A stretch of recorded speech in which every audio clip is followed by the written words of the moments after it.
Good morning. I'm Richard Calhoun, Creekside Realty. We're here to discuss the Silicon Valley real estate market and then the greater Bay Area. These are the slides that we're going to be looking at over roughly the next 35 minutes. There's some unique features in the data that I present. First, I gather the information myself and process it myself using Microsoft Excel and macros so that I don't have to do all the number crunching myself. The aim was to better understand the real estate market for me as a practicing real estate broker and to benefit my clients with that. There's a fair number of unique things. I don't look at calendar months. I look at 35-day moving averages, 5 weeks.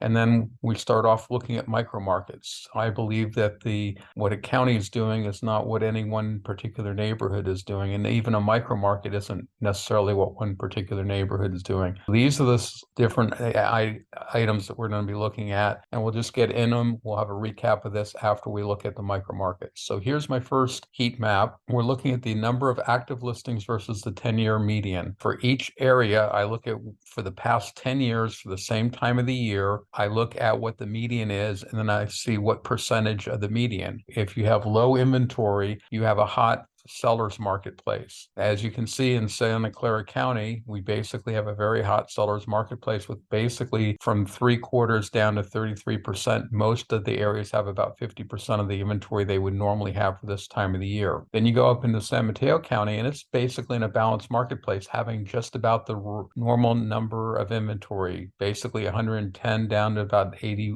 70%. Alameda County, unfortunately, I don't have the data. I will work towards that. It will be some time. My big issue there is I don't have a reliable source for active inventory historically. I did do one myself that was fairly accurate, and I am trying to find that work product to redo this data. Same thing with the number of offers, but now a lack of offers is a cool buyer's marketplace. And in Silicon Valley, you can see we're selling right about 2/3 of the number of homes that we normally do. San Mateo County might be somewhere around 2/3 to 3/4%. And again, I don't have the data for Alameda County. Both inventory and activity as far as offers is below where you'd expect it to be. The key is the ratio between the two, and that's what this is. So now I'm looking at the days of unsold inventory and comparing it to the 10-year median for the same time of the year. And when I say the same time of the year, I mean the same time of the year. I take March 1st and I go up March forward 7 days at a time, looking back in the rearview mirror 5 weeks. Every week I look at a different 5 weeks. 4 of the weeks are the same. So you get one new week, drop off 1 week. And then when you get to February 21st, you jump forward again to March 1st. Now that we're basically on July the 1st, I'm comparing data based on that March data. I have it back to June 28th,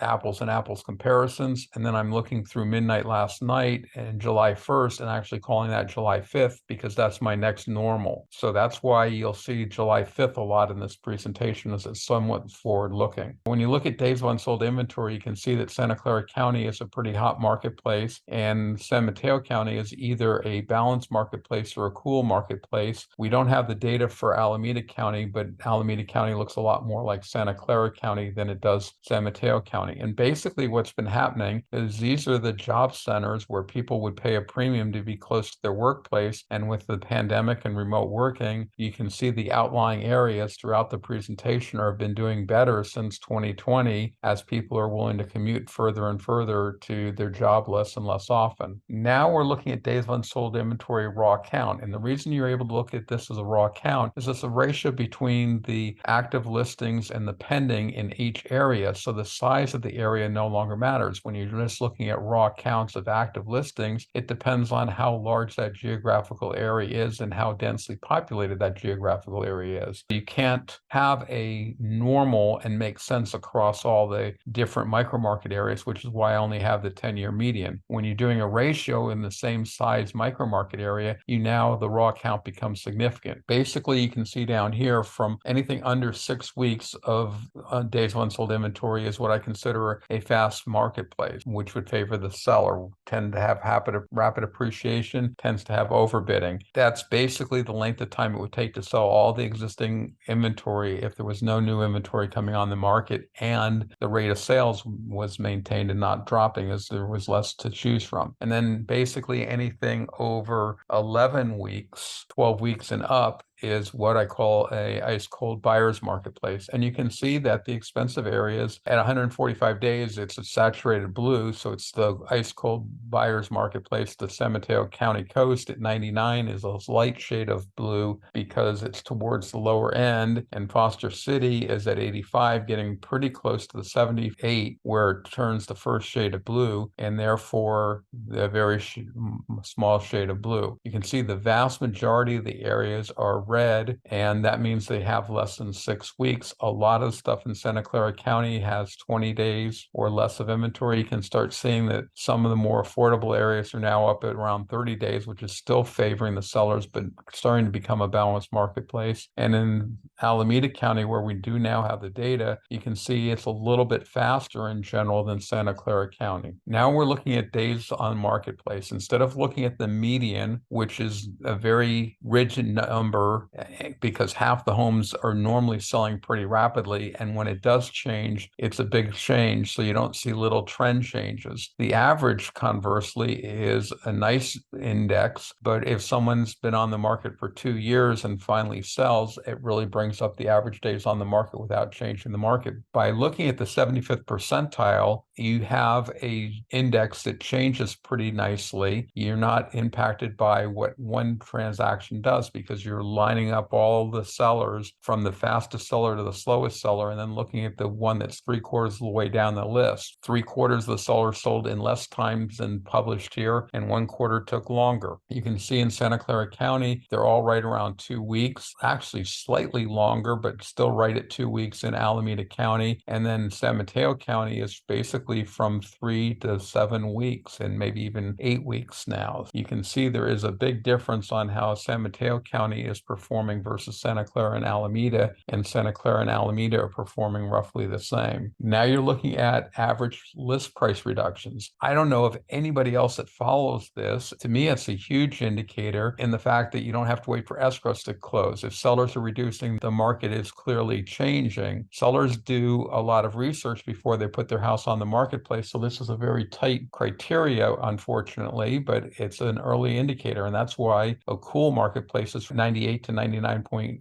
and a quarter, and then a normal market, a hot marketplace is from 99 and 3/4 to 100.1, and a balanced market is only a half a point range from 99 and a quarter to 99 and 3/4. And you might think, wow, is that really significant? When you're looking at large numbers, yes, it is. And you can see the numbers do vary. Again, the real indicator is not what the absolute number is, but is the number increasing or decreasing. And that's an early indication that, hey, the market has changed without waiting for escrows to close. Then we look at the frequency of those ask prices, and this is why it's such a tight criteria. Look how few sellers take a price reduction, especially in Alameda County. These are single-digit numbers for a lot of the areas, or very low double digits. You know, the highest number in Alameda County is 12%. That means just slightly more than 1 in 10 sellers are reducing their price, and a lot of the Alameda County, less than 1 in 10 sellers are reducing their price. Santa Clara County is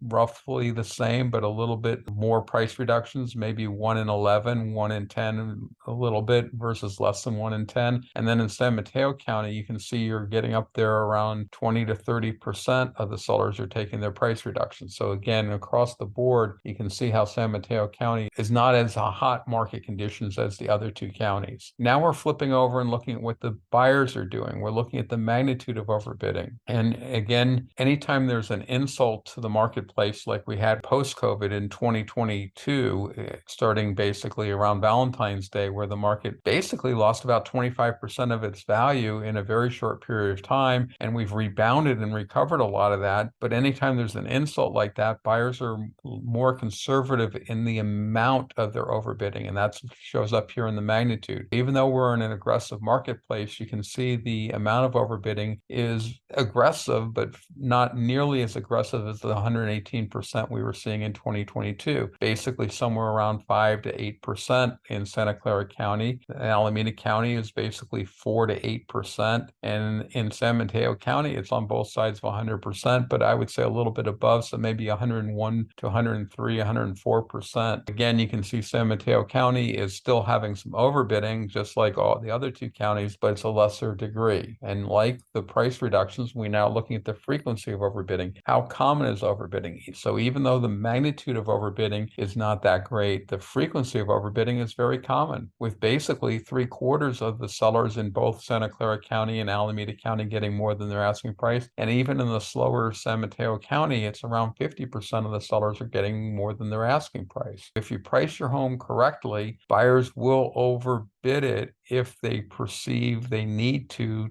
secure that property. Now we're looking at the appreciation since the last 9 months of 2015. I was trying to get a whole calendar year, but typically our prices jump in the first quarter fairly significantly. I was looking at the prices in the last 9 months of 2015 were pretty stable, so I took that period of time. You can see that San Mateo County basically has some of the lowest appreciation, right around 150%, 145% to 160%. Santa Clara County is sort of next, and Alameda County has sort of the greatest appreciation at almost 190% or 90% appreciation. And you can see that the outlying areas in the eastern Alameda County has had the highest appreciation along with the affordable areas in Santa Clara County. And San Mateo County has quite a bit blue, which is the lowest appreciation. Now we're looking at sold price, and instead of just following the median, which is the middle number for each micro market area, I include the 10 and the 90 percentile, so you can find out that 80% of the homes are between the two extremes, as well as what the middle is. You know the area. You can see that the median for the Silicon Valley is basically the Campbell, Cambrian, Santa Clara, Willow Glen area in Santa Clara County. Redwood City is slightly above that. You can basically see that 1 point, and the colors assigned by the median. So $1.75 million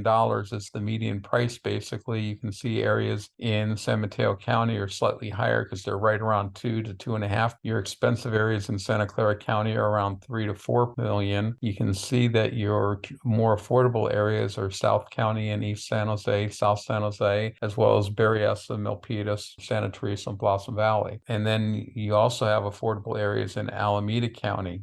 Alameda County is more affordable than Santa Clara County. Here is the recap of what we've talked about. You can see your different micro market areas here. You can read across the chart and get the market conditions in each area. You can come over here and get your affordability. If you've been pre-approved for a loan, you can know what your purchase price is and know that. Or if you just know your income, you can come over here and figure out what your monthly payment range is. And some of these numbers are sort of scary, where you're looking at $10,000 a month to buy a house, and then you need 3 times that income to qualify for a loan. There are other alternatives. You buy in the more affordable areas, you buy a lower priced home, you buy a condo or a townhouse, which are more affordable typically than your single family homes. Now, instead of looking at the micro market areas, we're looking at Silicon Valley, which is comprised of the 3 counties we've been talking about, Santa Clara, San Mateo County, and Alameda County. And we're looking at the 3 components. The first one is inventory. Inventory in those 3 counties is basically 60% of what you expect it to be. And the offers are 70% of what you expect it to be. Since offers are at a higher level of what you would expect than inventory, that gives you a lower level of DUI, which is a faster paced market. And that's coming in at 89% of your normal for this time of the year. The market's 10%, 11% faster than it normally is. This is one slide that I don't think enough people are paying attention to, although I'm starting to be a little bit more comfortable with it. And it basically shows the record low volume of sales. You can see that in 2022, we had record low volume of sales, and that's the second lowest year, and that's why the faint blue. The current year is the darkest, which is the lowest. And you can see that with the pandemic being shelter in place and not being able to show homes, 2020 was actually lower than 2023. For those short period of time, we basically were the 9th lowest out of the last 10 years and the 24th lowest out of the last 25 years. The reason I'm a little bit more comfortable with this is I think part of what happened is with the pandemic, we had a run up in volume because everybody's housing needs changed. Everybody that was considering moving in the near future moved as a result of the pandemic. And now everybody having moved recently in 2020 and 2021 and real early in 2022, we're now having a shortage of buyers that need to move. And that's why we have so few offers. buyers, but we also have very few sellers as well. And so the market's sort of in balance in this hot marketplace. This shows the most affordable 10% pricing for Silicon Valley for single family homes at $6,700 in payments roughly. The median's around $12,000, and the 90%, the more expensive homes, are $25,000 a month. A lot of the more expensive homes, though, are not doing an 80% loan, but for comparisons, I'm assuming everybody's doing an 80% loan. Now we're looking at the ask price reductions. This chart is slightly different than previous weeks. The blue dotted line down here is the lowest week we had in recent history, which was December 27th, 2022. So basically 6 months ago. The best week we ever had was Valentine's Day of 2022. So in 1 year, you went from the best to the worst. We did have a worst year down here. You can't really get better than getting 100%. I guess you could, because we have seen some areas go up, but the chances this goes above 1% is pretty slim. The concept here is we'll step through the dotted lines of the oldest in their months. At 12 weeks, we go to dashed lines, and then at 6 weeks, we go to solid lines. So here we go, step down, sort of a plateau, moving back down, low point, moving up.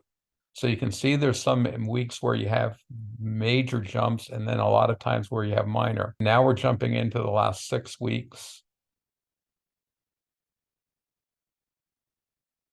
The last 3 weeks have been basically right here at the top, and the best 3 weeks we've had. You've had a little downturn over here with the lower end sellers taking a slightly larger price reduction. Basically, you can see some of the minor jumps, so it's hard to tell whether the market's improving or decreasing. It's sort of what I call a plateau, but clearly there's a difference in the market when you're down somewhere where these dotted lines are and where these dashed lines are, or even where the dashed lines are compared to the solid lines now. Now we'll flip over and look at the overbidding side of the equation. This is what the buyers do when they come in. The same concept. Your red line is the hottest marketplace, which was March 29th of 2022, much later than the other one, because remember the first one, list price reductions, you don't have to wait for escrows to close. And the difference between February 14th and March 29th is basically the length of escrows. Maybe 1 week longer than I would expect. I would expect about 5 weeks, and that actually looks like it's closer to 6 weeks. And then the worst week we ever had was back with shortly after the World Trade Center on November 30th of 2001. And again, we'll just step through and watch the lines move.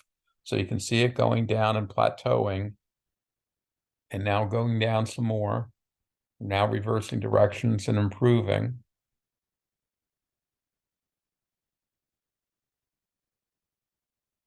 And the last several weeks are right on top of one another, so the market sort of stabilized. And again, remember that's the condition we were talking about 5 weeks ago, because that's when the offers were negotiated. And again, remember this July 5th, when I'm doing comparison data, I'm comparing July 1st of this year to July 5th of past years. On this year, I'm still using 35 days, but normally it becomes locked in when I'm on July the 5th, and I just didn't want to have to change the dates all the time. So that's why it says July the 5th, and we're not there yet. Now we're looking at the active inventory, and we're looking at, there's a huge cycle in real estate. So the thin red line, the thin gray line, and the thin blue line is trying to show that cyclic marketplace. The blue line is the 90 percentile when we had the most inventory. A lot of inventory is a cool buyer's marketplace. The red is the 10 percentile, a hot marketplace, a shortage of market. And the black gray line is exactly where you'd expect the market to be. The purple is the actual data. So we have 1,670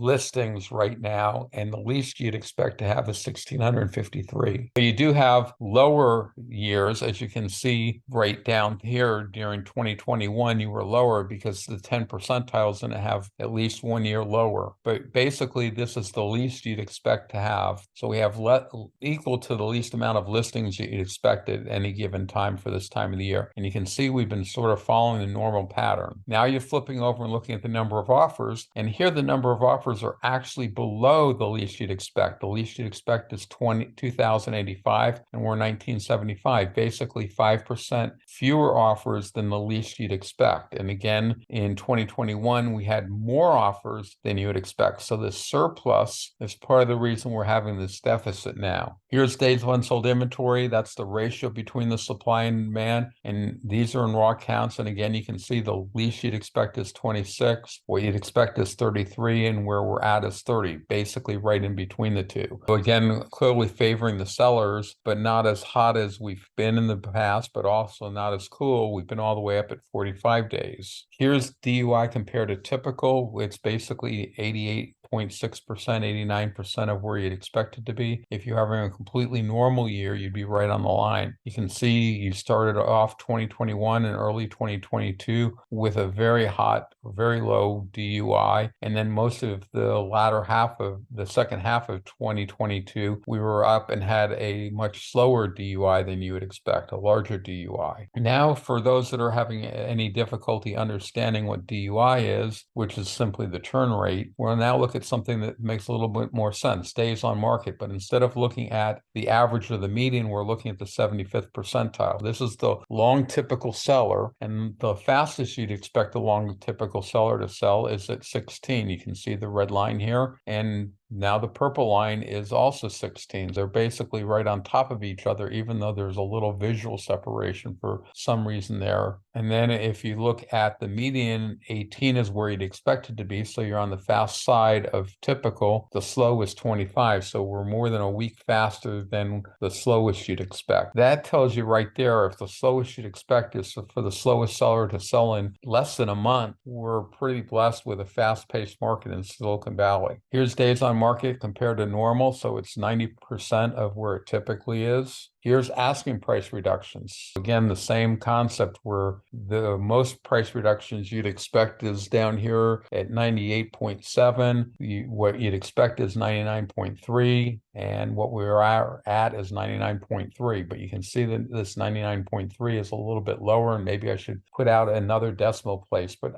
frankly, I don't think, even if it's 0.9 and 0.0, there's not much difference between it. The takeaway are 0.09 and 0.01. But the takeaway is we're basically right where you'd expect it. Sellers' price reductions are right of normal. The market's sort of in balance as far as this indicators goes. Here you can see you're at 102% price of typical. Now you're looking at the frequency of price reductions. They're a little less frequent at 12.1%. The typical would be 12.8. The least you'd expect is about 9.7. The most you'd expect is about 21. Now here's compared to normal, 94.4. Basically a little bit less, 6% less than normal. Here's the overbid. So now we're flipping over and looking at what the buyers do when they come in. And you can see that the buyers right now are paying 6.4% above asking price. Typical for this time of year is 6.7. Again, typical is defined as the median for the past 10 years at this time of the year. It is interesting to see how quick the high-end market is dropping off, but you can look back and see that it drops off, and adding to it is this fairly significant drop-off starting in 2022. So you have a pretty dramatic drop. That's pretty unusual to see a drop that much when you're looking at a 10 percentile, but it does happen, and it's happening right there. Here's the frequency of overbidding. So you can see right now 70% of the sellers are getting more than they're asking. Again, that's Silicon Valley, all 3 counties. The least you'd expect is 58%. The most you'd expect is 80%. So we're only 10% points below where you'd expect it to be in the hottest marketplace. And we're just a little bit cooler than a typical marketplace. Here's your long-term appreciation. The straight line through there is just my best guess of where the best line is. Here you can see in 2021 and early 22, the close prices were way above your line. You can see the huge dip down in prices that we experienced in 2022, but you can see that we regained most of that. I believe the rough numbers from here to here is like 28%, I think. And now from here to here is only like 9% or 8%. So we've recovered a good portion of that dip.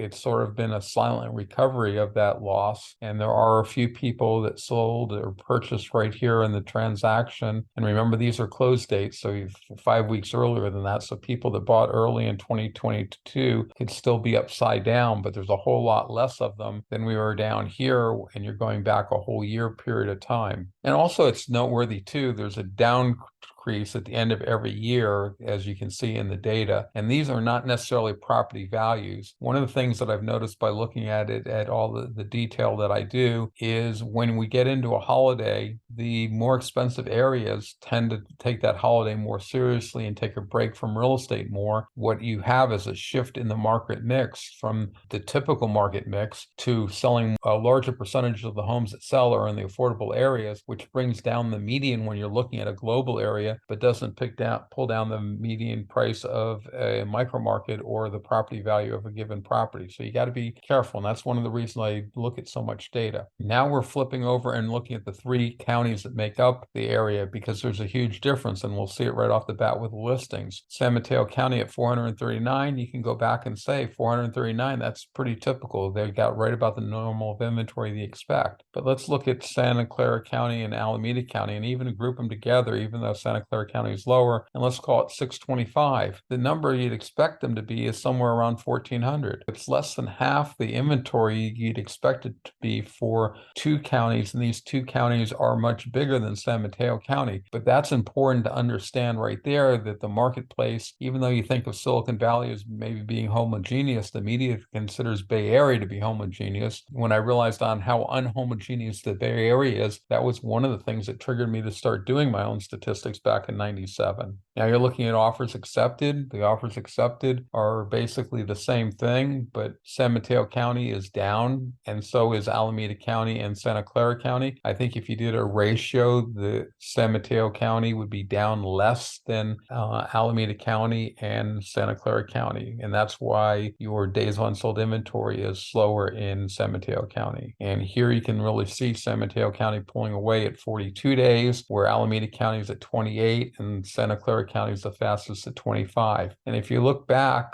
traditionally, I would say they're roughly the same, but you come down here with the pandemic and San Mateo County started to become on the top. You know, when it was aggressive, it was hard because everything was selling quickly. But now that you're slowed down and you have some market, you can really start seeing the separation. Yes, there was times when Alameda County would be slower, or Santa Clara County would be slower, or Alameda County would be faster. And this was right after the pandemic. And this is related, I think, to people realizing they could commute further. And so they were overnight, Alameda County became more desirable. But the big takeaway, in my opinion, is the San Mateo County lagging behind, or higher number. Here's the 75th percentile. Again, Alameda County is the fastest at 17, Santa Clara right behind it at 18, and San Mateo County third at 22. Magnitude of list price, Santa Clara County as at 99.1, San Mateo County is at 99.2, and Alameda County is doing the best at 99.4. Frequency, San Mateo County and Santa Clara are roughly tied at 13.5%. The least price reductions is Alameda County at less than 10%. Now we're looking at overbid. So we flip from seller to buyer.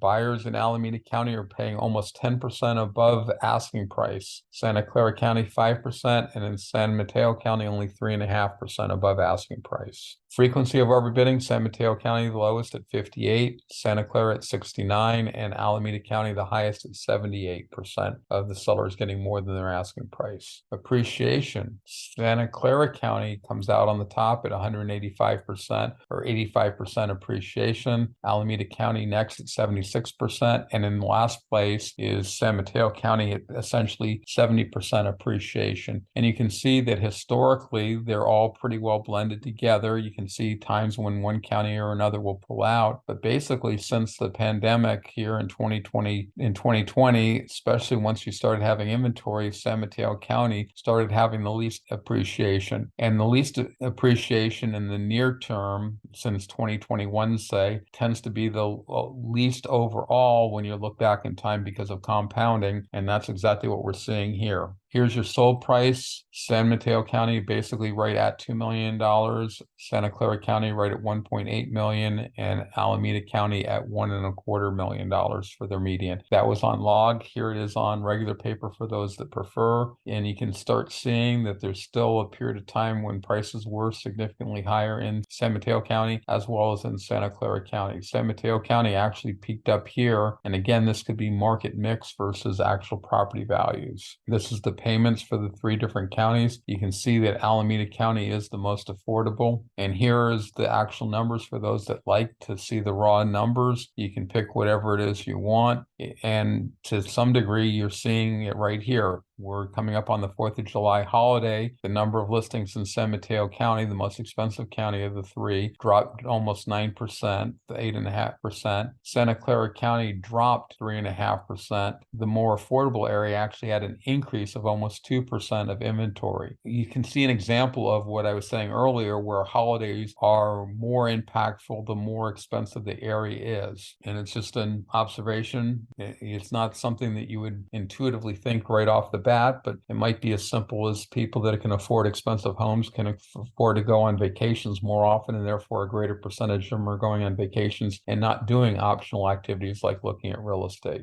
You can look at whatever numbers are of interest to you. Now that's the end of Silicon Valley. Now we're looking at the greater Bay Area. We're looking at 5 regions now. One region would be Silicon Valley, another would be the cities, San Francisco and Marin. Third would be North Bay. Fourth would be the Central Valley, and the 5th would be the Central Coast. Sort of doing it in the reverse order, starting off with the numbers, so you can look at the numbers here for those that want to. And you can see that San Francisco is doing the least well on appreciation at only 28%, and Sacramento is at 83% along with San Joaquin Valley. So the Central Valley is having the hottest area. Silicon Valley is actually outperforming, and it's basically because of Santa Clara County. And here again is market mix, because the highest county is only 84.9%, but the whole region is up 85.5%. So your whole area is appreciated more, and that's because there's been a shift within those 3 counties, and that is completely possible and explains the data. On this slide, where you're looking at simply the active listings, we talked about Silicon Valley being down in inventory, but look at what's happened to both the Central Valley and the North Bay. You know, I don't care what number you take up here for the beginning of second quarter, but it's for 3 years it's at 5,000. For 4 years it's at 5,000. For 3 years it's probably 4,500 or better. For 2 years it's at 4,000, and now you're down at less than 2,000. That's a huge drop, and you can just visually see it. And you also have that for not only the North Bay, but also for the Central Valley. Yes, Silicon Valley dropped, but it's at 1,640, and it might be at something like 3,000 maybe. So it's dropped in less than half. One's dropped by about a factor of 3, and one's dropped by a factor of 2. That's a pretty significant difference. And then you go down to San Mateo County, and they've not dropped nearly as much.